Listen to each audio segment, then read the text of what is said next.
Elle nettoyait le sol du hall lorsque le PDG l'entendit parler couramment mandarin, espagnol et français. Ce qui se passa ensuite stupéfia toute l'organisation. La plupart des employés firent à peine attention au personnel d'entretien de Hallberg International, non pas par cruauté, mais simplement par routine. Ils arrivèrent après les heures de bureau, poussant des chariots, vidant des poubelles, désinfectant des salles de réunion, se fondant dans l'environnement comme un bruit de fond. C'était un lundi matin, dans le centre de Fort Worth, au Texas, et le hall d'entrée de l'entreprise bourdonnait de pas résonnant sur le carrelage, de personnes tapotant leur smartphone, discutant des échéanciers de projets et serrant des tasses à café comme si elles contenaient des solutions. Jonathan Kellerman, le PDG de l'entreprise, était à mi-chemin de son trajet entre le parking et les bureaux de direction du 18e étage, lorsqu'il l'aperçut. Une voix, mais pas n'importe laquelle. Articulée, précise et fluide, dans un dialecte qu'il n'avait pas rencontré depuis son précédent passage à la succursale de Shanghai, le mandarin. Cela le figea complètement. Non pas parce que c'était du mandarin, mais à cause de l'identité de l'interlocuteur. Il regarda autour de lui, supposant qu'un des représentants commerciaux internationaux était arrivé en avance. Puis il la remarqua. Une femme vêtue d'une tenue de concierge bordeaux, ses tresses courtes, attachées en queue de cheval, postée près de l'écran d'information numérique du hall. Elle discutait avec un homme âgé, vêtu d'un blazer sombre et portant d'épaisses lunettes, qui semblait à la fois perplexe et reconnaissant. Elle fit un geste calme, d'un ton doux et assuré, le guidant vers les ascenseurs. Kellerman plissa les yeux, il l'avait déjà observée, arpentant les couloirs après de longues réunions. Toujours courtoise, toujours silencieuse, ne croisant jamais le regard à moins qu'on ne lui adresse la parole. Il ne la reconnut même pas. Et pourtant, elle se tenait là, interprétant et expliquant avec fluidité les instructions de l'établissement dans une langue que la plupart des Américains ne parlaient même pas correctement. Il avança lentement. Tandis qu'il s'approchait, elle termina la discussion en mandarin et se retrouva face à un coursier tenant un presse-papier. Elle parla, passant doucement à l'espagnol. Le livreur marqua une pause. Gracias. Puis, tout aussi naturellement, elle s'adressa à un fournisseur qui se tenait non loin de là, examinant un lot de conteneurs mal étiquetés. Elle le lui dit en français, avec un sourire subtil. La mâchoire de Kellerman se crispa légèrement, non pas d'irritation, mais de quelque chose de différent, de plus tendu, une pointe de remords. Il avait travaillé dans la logistique internationale pendant plus de 20 ans, géré des expansions mondiales, employé des interprètes, développé des programmes éducatifs interculturels. Pourtant, ici, dans son propre établissement, la personne la plus douée en langue qu'il ait rencontrée depuis des mois désinfectait les toilettes 2 niveaux plus bas. Il s'approcha, plus intrigué qu'autoritaire. « Excusez-moi. » Elle se tourna vers lui, surprise mais posée. « Oui, monsieur. » Il sourit faiblement. « C'était du mandarin, n'est-ce pas? »« Oui, monsieur. »« Vous le parlez parfaitement? »« Oui. »« Et l'espagnol? Le français? » Elle confirma. De plus, le portugais, l'allemand, l'arabe, l'italien, le swahili, et je comprends le latin, même si je n'y pense pas vraiment. Il la fixa du regard. « Vous m'informez que vous parlez 9 langues? »« Oui, monsieur. » Il n'y avait aucune vantardise dans ses manières, aucune vanité, juste une honnêteté. Directe comme un niveau de menuisier. Il la fixa un instant, essayant de comprendre qu'une gardienne de son établissement, une femme qui nettoyait les sols en silence chaque soir, était une interprète internationale vivante. « Quelle est votre identité ?» demanda-t-il finalement. « Denise Atwater. »« Mademoiselle Atwater, avez-vous quelques instants de libre ?» Son sourcil se haussa légèrement. « En ce moment? »« Oui, j'aimerais vous parler dans mon espace de travail. » Il remarqua son hésitation. Pas vraiment de la peur, juste cette réaction instinctive que l'on développe lorsqu'on s'habitue à être ignoré ou sous-estimé. Elle acquiesça peu à peu. Très bien. Il actionna la commande de l'ascenseur, laissant l'entrée ouverte pendant qu'elle entrait. Dans l'ascenseur, le silence s'installa momentanément. « Je travaille ici depuis 13 ans, » dit-elle soudain tandis qu'il montait au niveau exécutif. Il lui fit face. « Je n'aurais jamais imaginé être accueilli plus haut. » Il lui adressa un petit sourire réservé. Vous seriez peut-être étonné de la rapidité avec laquelle les choses peuvent changer, même s'il n'imaginait pas à quel point tout allait basculer, ni pour elle, ni pour lui. L'ascenseur sonna. Denise sortit la première, ses pas silencieux sur le parquet ciré du couloir exécutif. Ça sentait les agrumes et le cuir. La richesse, si l'on devait lui attribuer un parfum. La secrétaire de Kellerman leva les yeux, surprise de voir Denise à ses côtés. Il ne s'expliqua pas, se contentant de hocher la tête pour lui signifier la permission de passer. Une fois dans l'espace de travail vitré, il indiqua une chaise en face de son bureau. « Veuillez vous asseoir. » Elle s'assit prudemment, les mains jointes sur ses genoux, parcourant lentement la pièce du regard. Elle n'était pas impressionnée, juste attentive. Une grande carte du monde était affichée derrière lui, chaque nation étant marquée par des punaises de couleur. Sur la table d'appoint, un service de tasse à expresso, une photo de ses 2 filles et un certificat poussiéreux d'un salon professionnel à Bruxelles. Kellerman se plaça en face d'elle, légèrement penché en avant. « Alors, Denise, je vais être direct. Je ne m'attendais pas à cette discussion aujourd'hui. » Elle lui fit un bref signe de tête, le regard posé, l'air neutre. « Mais je viens de vous voir parler 3 langues, comme si vous manipuliez des interrupteurs, et j'ai besoin de comprendre comment quelqu'un comme vous se retrouve à travailler ici pour nettoyer des surfaces. » Elle resta un instant sans répondre. Son regard se porta vers la fenêtre, puis se reporta sur lui. « Vous avez le temps pour la vérité? Je ne vous aurais pas demandé autrement. » Elle expira. « Très bien, alors. » Elle se frotta les paumes comme pour préparer ses mots. « Je suis née à Toledo, dans l'Ohio, enfant unique. Mon père était installateur de canalisation, ma mère aide-soignante. Il n'avait que pas grand-chose, mais il travaillait avec assiduité. Il promouvait l'éducation comme si c'était une foi. J'ai reçu une bourse complète pour Kent State. J'ai étudié la linguistique, j'étais en partie en master lorsque ma mère est tombée malade. Elle a arrêté. Je suis rentré à la maison pour m'occuper d'elle. Puis mon père est décédé d'un AVC 6 mois plus tard. Tout s'est effondré après ça. » Elle pencha légèrement la tête comme si elle repassait ses souvenirs avant de les exprimer. « J'avais un enfant, pas d'argent, pas de partenaire à mes côtés. Alors, j'ai travaillé comme je pouvais. Supermarché, maison de retraite, intérim. Finalement, un agent d'entretien m'a proposé des horaires de soir. Cela m'a permis d'aller chercher ma fille à l'école et de payer la facture d'électricité. C'est comme ça que je suis arrivé ici. » Kellerman l'observait, sans cligner des yeux, juste à l'écoute. Mais les langues, je n'ai pas cessé d'en apprendre. Je me suis procuré des manuels, écouté des enregistrements, lu des publications en 5 langues différentes, juste pour rester alerte. C'est mon métier. C'est la seule activité qui me donne le sentiment d'avoir encore de la valeur. Sa voix était ferme. Ni pratiquée, ni fleurie, juste simple. « La plupart des gens ne se renseignent jamais, » ajouta-t-elle. Ils observaient l'uniforme et présumaient. Ce dernier mot persistait dans l'air. Présumer. Kellerman s'affaissa dans son fauteuil, l'impact de son récit s'installant dans sa poitrine comme une pierre. Elle s'éclaircit la gorge. « Écoutez, monsieur Kellerman, je ne partage pas cela pour culpabiliser qui que ce soit. Je ne suis pas rancunière. La vie a suivi son cours. J'ai fait ce que j'avais à faire. Je le fais toujours. Mais vous avez demandé, et voilà la réponse. » Il expira lentement. Denise Atwater était intelligente. C'était clair maintenant. Mais elle ne demandait ni sympathie, ni même aide. Elle disait la vérité. Propre, clair et quelque peu déchirant. « Tu as déjà envisagé de faire quelque chose de différent ?» demanda-t-il. Elle haussa légèrement les épaules. « Parfois, mais difficile d'avoir des aspirations quand on est en retard de loyer. » Le silence revint, mais il était différent, plus pesant, chargé de non-dits mais puissant.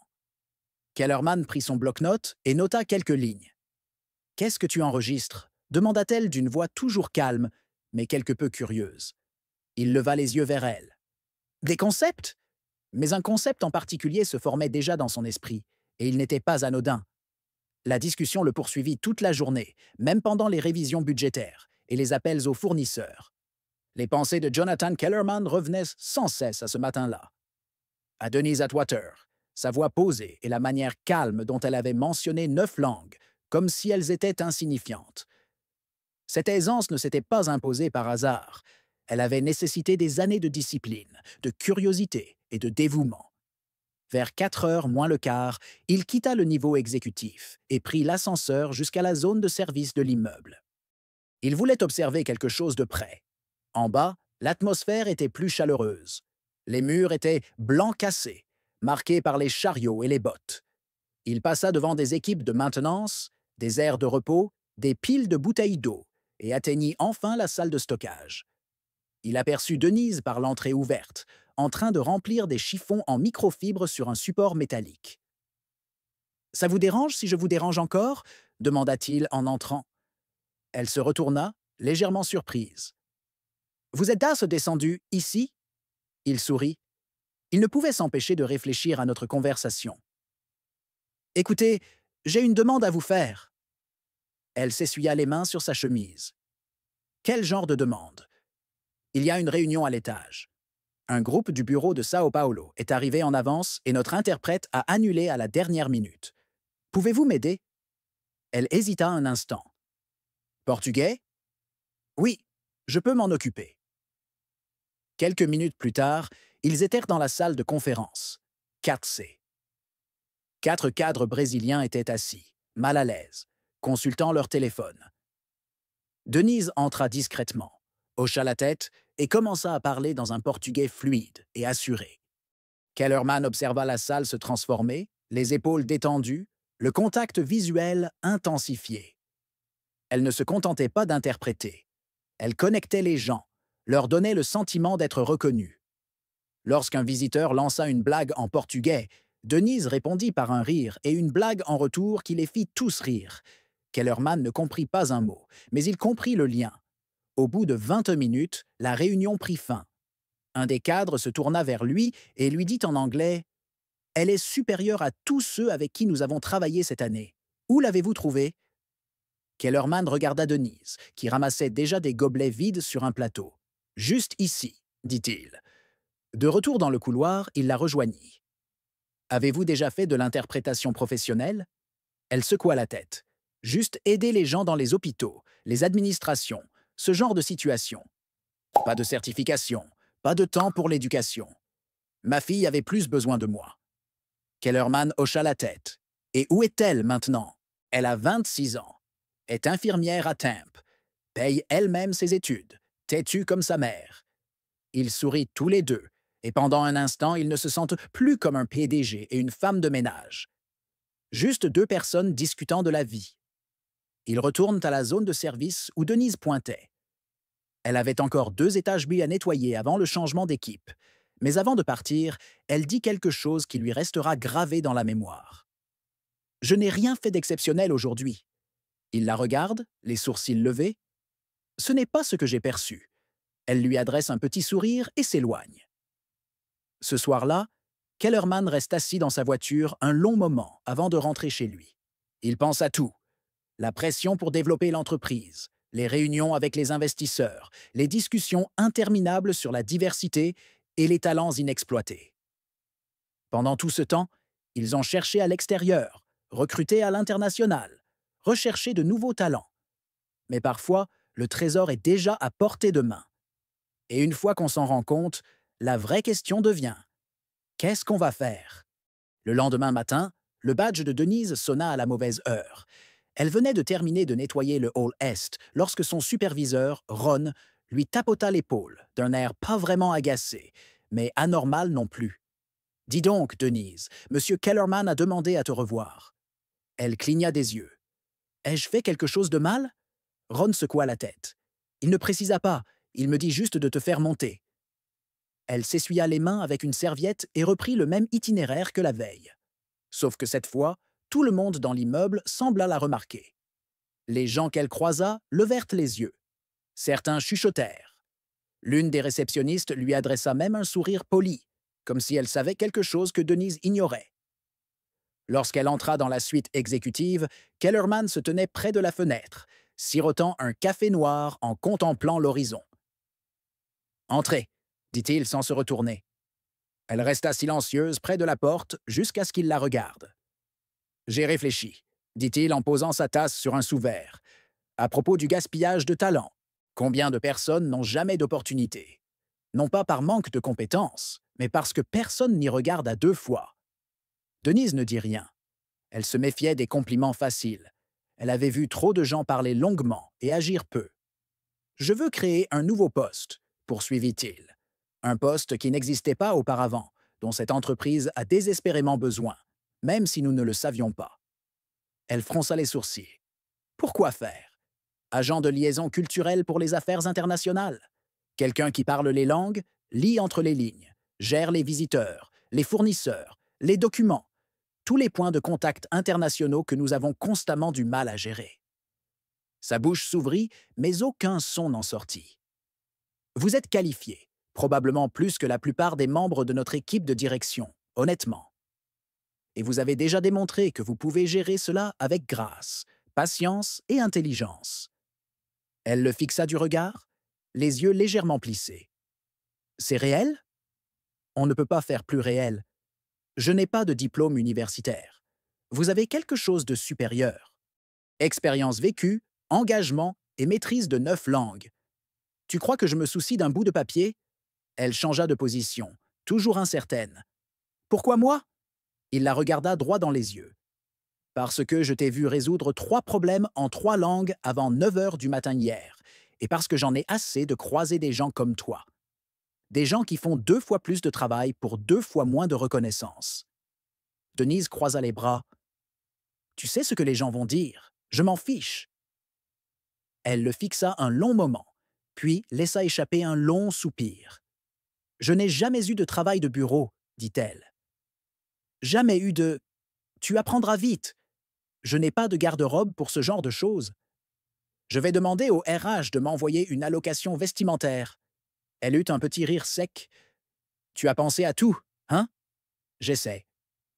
Un long silence s'écoula entre eux. Puis Denise demanda doucement. Et mon service en bas? Qui me remplace? Kellerman sourit.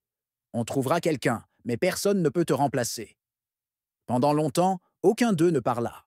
Elle baissa les yeux sur ses mains, puis le regarda de nouveau. Tu es sûr que ce n'est pas une faveur? Il secoua la tête. C'est une reconnaissance bien méritée. Elle se mordit la lèvre, les yeux brillants, mais essuya ses larmes avant qu'elles ne coulent. Bon, alors, dit-elle d'une voix ferme. Voyons voir ce que je peux faire. Il lui tendit la main. Elle la serra. Ce n'était pas une simple poignée de main. C'était l'histoire en train d'être réécrite. Mais aucun d'eux ne s'attendait à la réaction des autres personnes présentes dans l'immeuble. Mercredi, la nouvelle avait fait le tour du monde. Denise Atwater, la concierge de l'équipe de nuit, avait été promue à un poste de direction. Personne ne connaissait toute l'histoire, seulement des murmures, qu'elle parlait plusieurs langues, que le PDG lui-même l'avait choisie, qu'elle avait peut-être un passé secret, peut-être un emploi au gouvernement, peut-être même une expérience sous couverture. Les rumeurs circulaient de bureau en salle de conférence. Certains étaient curieux, d'autres souriaient, disaient « Tant mieux pour elle ». Mais tout le monde n'applaudissait pas. Dans la salle des employés, 2 assistantes marketing se penchaient sur leur salade. « Je dis ça comme ça », murmura l'une d'elles. « J'ai un master en commerce international et j'attends une promotion depuis 2 ans. » La semaine dernière, une dame nettoyait des urinoirs. Son amie haussa les épaules. « Peut-être qu'elle sait quelque chose que nous ignorons. » « Oh, s'il vous plaît, c'est Kellerman qui essaie de paraître progressiste. Cochez une case. » Cette même énergie se répandait dans les salles de réunion et les messages Slack. Un ressentiment discret, mêlé de confusion. Les gens n'étaient même pas habitués à des ascensions venant d'ailleurs que par les échelons habituels. Denise le sentit dès qu'elle entra dans son nouveau bureau au 12e étage. C'était modeste, juste un bureau, une plante et un ordinateur qu'elle n'avait pas encore touché. Mais pour elle, c'était comme sur une autre planète. Une fois l'intégration terminée par les RH, elle demanda si elle pouvait garder l'uniforme de nuit. Pas pour le porter, juste pour se souvenir. Cet après-midi-là, elle rencontra Victor, responsable des opérations internationales. Il entra avec un presse-papier et les yeux plissés. Il ne lui serra pas la main, ne s'assit pas. « Alors, vous êtes la nouvelle agente de liaison, » dit-il, comme une plaisanterie polie. Denise leva les yeux. « C'est ce qu'on m'a dit. Vous avez de l'expérience en entreprise. » Elle sourit. Seulement de l'extérieur. Il ne rit pas. J'ai des rapports d'Italie, des contrats de nos partenaires de Dubaï et un dossier complet avec un fournisseur à Sao Paulo. Vous pensez pouvoir gérer ça? Elle se leva. J'aurais besoin de quelques heures pour les examiner. Mais oui. Victor laissa tomber le dossier sur son bureau et sortit. Plus tard dans la soirée, Kellerman passa à son bureau. Comment s'est passée la première journée? Elle expira et se laissa aller au fond de sa chaise. J'ai connu pire. Il sourit. Victor vous fait passer un sale quart d'heure? Il ne me fait pas peur. Je m'en doutais. Elle marqua une pause, puis ajouta « Mais puis-je vous demander quelque chose? N'importe quoi. Pourquoi maintenant? Pourquoi moi? Vous auriez pu me donner une prime et continuer votre chemin. » Il s'appuya contre l'encadrement de la porte.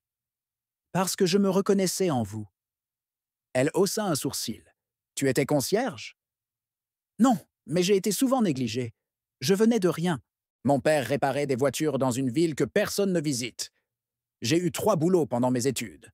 Les gens pensaient que je n'avais pas ma place dans ce genre de pièce. » Denise hocha lentement la tête. « Maintenant, c'est toi qui décides qui entre. » Il acquiesça en retour. « Exactement. » Il y eut un moment de silence avant que Denise ne baisse les yeux sur le dossier sur son bureau. « Pour être honnête, je suis nerveuse. » « Tant mieux. Ça veut dire que tu t'en soucies. » Elle releva les yeux. « Il y aura des gens qui détesteront ça. Ils s'en remettront ou pas. Quoi qu'il en soit, on avance. » Kellerman se redressa. « Tu as une histoire, Denise. Une vraie. Et maintenant, tu as une tribune. » Puis il se tourna pour partir. Alors que la porte claquait derrière lui, Denise parcourut son bureau du regard. Elle se souvint des années où elle avait pleuré dans les toilettes pendant les pauses déjeuner, des soirs où elle rentrait avec les pieds endoloris et à peine assez d'énergie pour réchauffer une soupe, des anniversaires qu'elle avait manqués, des promotions qu'elle voyait passer à des gens qui ne lui disaient même pas bonjour. Elle ouvrit le tiroir de son bureau et y plaça le vieux badge de concierge. Ne pas oublier, se rappeler exactement ce qu'il avait fallu pour en arriver là. Mais cette histoire n'était plus seulement la sienne, et les projecteurs allaient devenir beaucoup plus braqués. À la fin de la semaine, la plaque signalétique de Denise était accrochée devant son bureau. Lettres noires sur acier brossé. Denise Atwater. Liaison culturelle. Affaires internationales. L'inscription paraissait officielle, nette, permanente. Cette fois, la nouvelle était passée officiellement. Le courriel adressé à l'ensemble de l'entreprise est arrivé dans les boîtes de réception vendredi matin, envoyé par Kellerman lui-même. Il était court, clair et percutant. Il expliquait son rôle, son parcours et surtout sa valeur. Il ne le présentait pas comme une charité ou un geste de complaisance. Il affirmait clairement qu'elle était la personne idéale pour ce poste. Point final. Mais cela n'arrêtait pas le bruit. Certains managers grommelaient entre eux. D'autres s'adoucissaient en la voyant à l'œuvre. Elle gérait les conversations avec les clients étrangers mieux que le logiciel. Elle corrigeait les erreurs de traduction dans d'anciens contrats qui leur avaient coûté de l'argent pendant des années. Et elle ne se laissait jamais impressionner. Elle travaillait simplement discrètement, avec aisance, mieux que quiconque ne l'aurait imaginé. Lundi, Denise fut invitée à participer à une réunion avec une délégation marocaine. L'expansion de l'entreprise en Afrique du Nord était bloquée depuis des mois par des problèmes de communication et de méfiance. Elle entra dans la pièce vêtue d'un blazer beige clair, s'assit à la table et se présenta dans un arabe marocain courant. La pièce changea. On le sentait, le changement. Les gens se penchèrent, ils écoutèrent. Parce que quand on parle votre langue, on n'entend pas que des mots. On entend du respect. Après la réunion, l'un des associés marocains s'approcha d'elle en privé. Il se toucha doucement la poitrine, signe traditionnel de gratitude. « Personne n'a jamais fait ça pour nous, » dit-il. « Pas dans notre langue. Pas comme ça. » Denise hocha la tête. « Vous comptez. » C'est tout. En milieu de semaine, Kellerman prit une autre mesure. Il renomma la principale salle de formation de l'entreprise où tous les nouveaux embauchés se réunissaient pour l'orientation et où les cadres intermédiaires organisaient des ateliers. La plaque devant la porte fut retirée. À sa place, la salle Atwater. Pas de grande annonce, pas de fête, Juste une pancarte discrète et un service qui comptait plus que des fleurs ou un gâteau. Plus tard dans l'après-midi, Kellerman se tenait devant la salle, observant un nouveau groupe de stagiaires arriver. Il entendit l'un d'eux murmurer « Qui est Atwater ?» Un cadre supérieur répondit « C'est quelqu'un qui a rappelé à cet endroit que la grandeur ne se fait pas toujours en tailleur. » Le même jour, Denise trouva une enveloppe scellée sur son bureau. Pas d'adresse de retour, juste son nom, écrit à la main en lettres capitales. À l'intérieur se trouvait un mot. Je pensais être invisible pour toujours, mais aujourd'hui, grâce à vous, je me suis relevé un peu. Merci. Pas de signature, juste la preuve que des gens nous observaient, des gens qui avaient eu besoin de voir ce qui était possible. Denise resta assise là, les yeux fixés sur ces mots, la gorge serrée. Elle ne pleura pas. Elle n'en avait pas besoin, car c'est à ce moment-là qu'elle réalisa que ce n'était pas qu'un travail. C'était une porte, mais toutes les portes ne restent pas ouvertes sans résistance, et quelqu'un prévoyait déjà de riposter. La réaction ne tarda pas à se manifester. Jeudi soir, Denise fut convoquée à une réunion, non pas par Kellerman, mais par une personne plus haut placée. Eleanor Craig, une membre senior du conseil d'administration arrivée de Dallas. Elle travaillait dans l'entreprise depuis les années 90. Costumes impeccables, langue de bois encore plus acérée. Denise entra dans la petite salle de conférence du 17e étage où Eleanor attendait, une pile de papiers à la main et le regard vide. « Asseyez-vous », dit-elle sans lever les yeux. Denise s'assit. Eleanor tapota 2 fois son stylo. « Alors, mademoiselle Atwater, j'ai examiné votre dossier.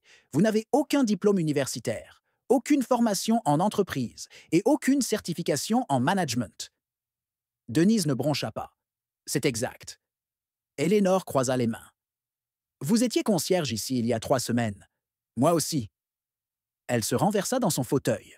« Aidez-moi à comprendre comment quelqu'un avec votre expérience gère aujourd'hui des affaires internationales de haut niveau. » Denise soutint son regard. « Parce que je parle les langues. Je comprends les cultures. J'ai déjà conclu 2 contrats avec des fournisseurs et rattrapé un retard de 3 mois dans notre contrat au Maroc.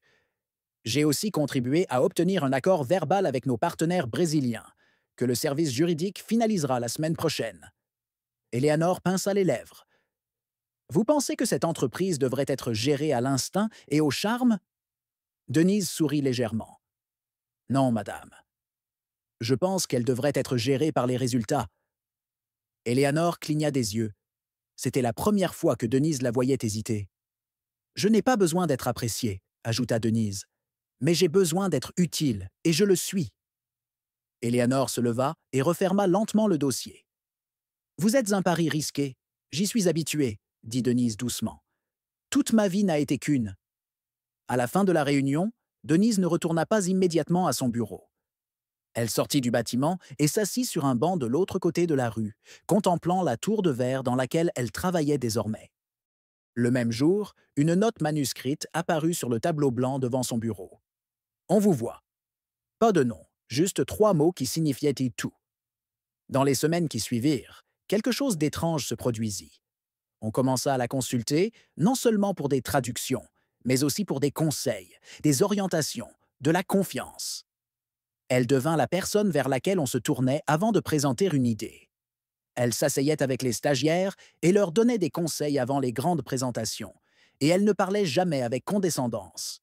L'un des stagiaires, un jeune Vietnamien timide nommé Bao, lui demanda « Comment as-tu appris toutes ces langues ?» Elle sourit. « Un mot à la fois, comme toi. » Denise ne faisait pas que son travail, elle changeait la culture. Un après-midi, Kellerman la rejoignit pour un café dans la salle de pause. « J'ai entendu de bonnes choses, » dit-il. Elle but une gorgée de sa tasse. « J'ai essayé d'ignorer les mauvaises. Tu fais des vagues. » Elle le regarda. « C'est une bonne chose ?» Il sourit. « Par ici? Ça veut dire que tu fais quelque chose de bien ?» Ils restèrent silencieux un moment. Pendant des années, elle avait passé devant cet immeuble, portant le même uniforme, des produits d'entretien à la main, se demandant si quelqu'un la voyait. Maintenant, tout le monde la voyait, et certains n'appréciaient pas. Elle sortit son téléphone et appela sa fille. « Dis donc, maman, » répondit sa fille. « Tout va bien ?» Denise hésita, puis hocha la tête. Ouais, j'avais juste besoin d'entendre ta voix. Tu es sûr? J'en suis sûr. Elles discutèrent quelques minutes, sans grand intérêt. Des courses, du chien de sa fille, d'un nouveau film qu'elle voulait voir. Mais le simple fait d'entendre son rire calma Denise. Après avoir raccroché, elle resta assise en silence. Puis elle se leva, traversa la rue et prit l'ascenseur jusqu'à son étage. Le lendemain matin, la nouvelle de la réunion avec Eleanor Craig s'était répandue. Et à la surprise générale, Denise ne recula pas. Elle arriva en avance, prit la parole à une réunion d'équipe, appela le bureau allemand sans avoir besoin d'interprète, calme, vive, imperturbable. Le même jour, une note manuscrite apparut sur le tableau blanc devant son bureau. On vous voit. Pas de nom, juste 3 mots qui signifiaient tout. Dans les semaines qui suivirent, quelque chose d'étrange se produisit. On commença à la consulter, non seulement pour des traductions, mais aussi pour des conseils, des orientations, de la confiance. Elle devint la personne vers laquelle on se tournait avant de présenter une idée. Elle s'asseyait avec les stagiaires et leur donnait des conseils avant les grandes présentations, et elle ne parlait jamais avec condescendance. L'un des stagiaires, un jeune Vietnamien timide nommé Bao, lui demanda « Comment as-tu appris toutes ces langues ?» Elle sourit. « Un mot à la fois, comme toi. » Denise ne faisait pas que son travail, elle changeait la culture. Un après-midi, Kellerman la rejoignit pour un café dans la salle de pause. « J'ai entendu de bonnes choses, dit-il. Elle but une gorgée de sa tasse. « J'ai essayé d'ignorer les mauvaises. Tu fais des vagues. » Elle le regarda. « C'est une bonne chose ?» Il sourit. « Par ici? Ça veut dire que tu fais quelque chose de bien ?» Ils restèrent silencieux un moment. « Vous savez, a-t-il ajouté, j'envisage de lancer un programme de formation pour les talents internes, en particulier pour les personnes travaillant hors bureau. Il y a probablement d'autres Denise dans ce bâtiment. » Elle a hoché la tête. « Il y en a. On ne les a juste pas encore vus. » Il l'a regardée. « Vous voulez m'aider à le construire ?» Elle a souri. J'avais déjà commencé à réfléchir. À la fin du mois, le programme pilote a été lancé.